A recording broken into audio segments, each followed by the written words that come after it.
Halo semuanya, kembali lagi bersama saya Alifa Azahra dengan NPM 10222-023 dari kelas C122 Akuntansi. Oke, kali ini saya akan membahas materi pada mata kuliah Sistem Transaksi Keuangan Digital pada pertemuan ke-akhir atau pertemuan ke-15. Tentang apa? Yaitu mengenai System Development Life Cycle. Apa sih System Development Life Cycle itu? Untuk penjelasan lebih lengkapnya, simak video ini sampai habis ya. Apa itu System Development Life Cycle? SDLC merupakan metode pengembangan sistem informasi yang populer pada saat sistem informasi pertama kali berkembang. SDLC adalah tahapan-tahapan pekerjaan yang dilakukan oleh analisis sistem dan programmer dalam membangun sistem informasi. SDLC juga merupakan alat untuk manajemen proyek yang bisa digunakan untuk merencanakan, memutuskan, dan mengontrol proses pengembangan sistem informasi. Selanjutnya ada metode SDLC seringkali digunakan untuk memecahkan masalah dengan langkah-langkah sebagai berikut. Yang pertama, melakukan survei dan menilai kelayakan proyek pengembangan sistem informasi. Yang kedua, mempelajari dan menganalisis sistem informasi yang berjalan. Yang ketiga, menentukan permintaan pemakai sistem informasi. Yang keempat, memilih solusi atau pemecahan masalah yang paling baik. Yang kelima, menentukan perangkat keras dan perangkat lunak komputer. Yang keenam, merancang sistem informasi baru, dan yang terakhir, membangun sistem informasi baru. Berikutnya ada pengembangan sistem informasi. Pengembangan sistem adalah proses memodifikasi atau mengubah bagian atau keseluruhan sistem informasi. Pengembangan sistem umumnya dilakukan oleh tim proyek yang terdiri dari analisis sistem, pemrogram, akuntan, dan orang lain yang ikut terlibat dalam proyek tersebut.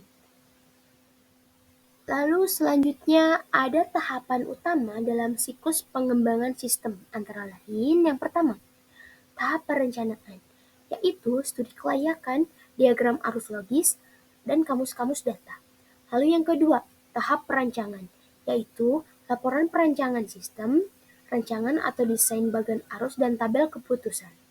Lalu yang ketiga yaitu tahap implementasi, yaitu perencanaan perubahan atau pengembangan sistem, perencanaan pengujian sistem, dan jadwal operasi dan perawatan. Lalu kemudian di sini ada teknologi dan praktik-praktik dalam pengembangan sistem.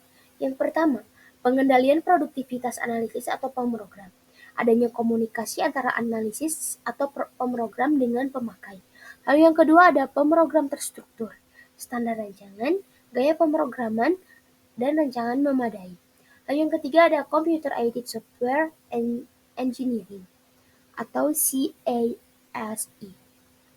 yaitu proses yang menggunakan teknologi perangkat lunak. Lalu yang keempat ada prototyping, mendukung tampilan layar monitor. Yang kelima atau yang terakhir ada teknik berorientasi objek, menjadi perangkat lunak lebih mudah diciptakan dan lebih sederhana dan lebih layak. Kemudian di sini ada perancangan sistem informasi. Hal-hal yang perlu diperhatikan dalam pengembangan sistem informasi yaitu sebagai berikut. Yang pertama, evaluasi terhadap alternatif rancangan. Supaya tidak melenceng, maka diperlukan evaluasi dari alternatif rancangan. Artinya, apakah memakai sistem baru secara utuh atau tidak. Lalu yang kedua ada pembuatan spesifikasi rancangan. Merancang seluruh laporan manajemen dan dokumentasi keluaran dari awal sampai akhir.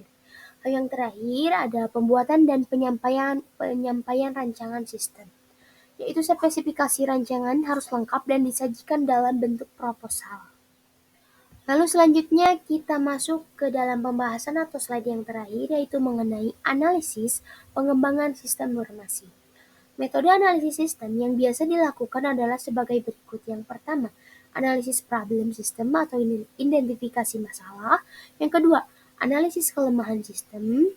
Lalu yang ketiga, analisis performa, information, economic, control, efficiency, and service.